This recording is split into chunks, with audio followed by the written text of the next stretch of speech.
Kung hindi ka pa nakasubscribe sa aking channel, please subscribe and click the notification bell. So, ayan guys, ngayon ay magbibigay ako ng aking review at reaction sa napanood kong Sandugo na malapit nang matapos. So, ayan, kaabang-abang na ang mga kaganapan dito.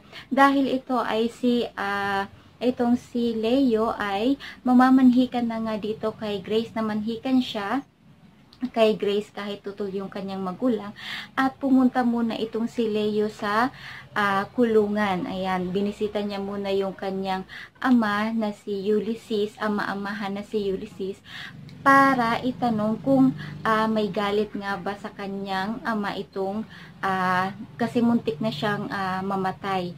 At sabi naman dito ay ang punteriya naman talaga dun ay si Eugene at hindi naman siya. Subalit nagtataka pa din itong si Leo, kaya tinanong niya itong si Ulysses. At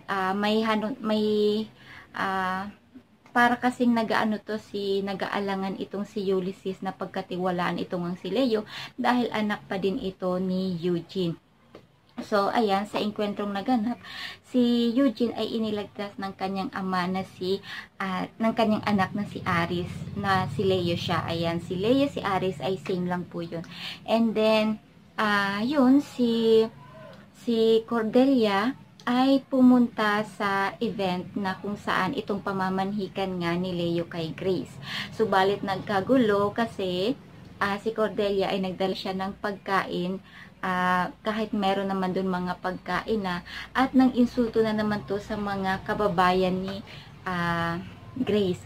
So, ayan, yung ina ni Grace ay hindi nakapagpigil at sinagot-sagot pa itong si Cordelia. Kasi parang nang babastos nga itong si Cordelia, at nakita pa ni Cordelia itong si Joanne, yung tunay na ina ni Leo, at inalok pa nito ng pagkain. At syempre, may pride naman yun si Joanne, at parang nga talaga nanggugulo ito kasing si Cordelia.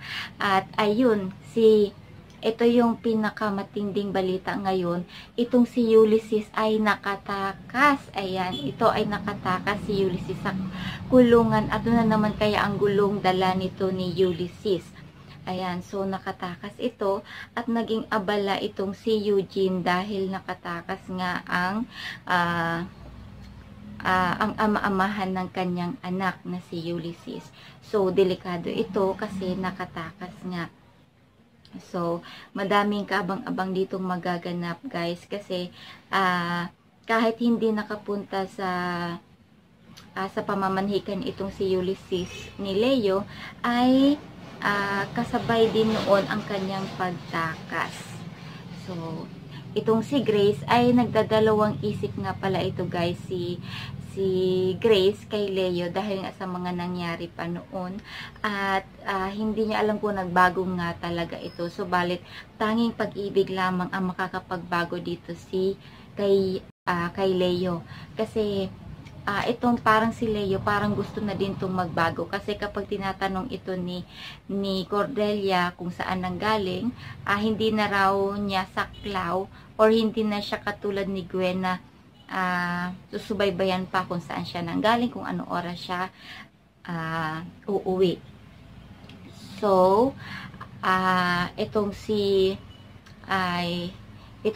Melay naman ay gusto ulit maibalik ang kanilang pagkakaibigan ni Grace, na simula pa noong bata sila, kasi napakahaba naman daw ng kanilang pagkakaibigan. Bakit hindi ba naman ibalik?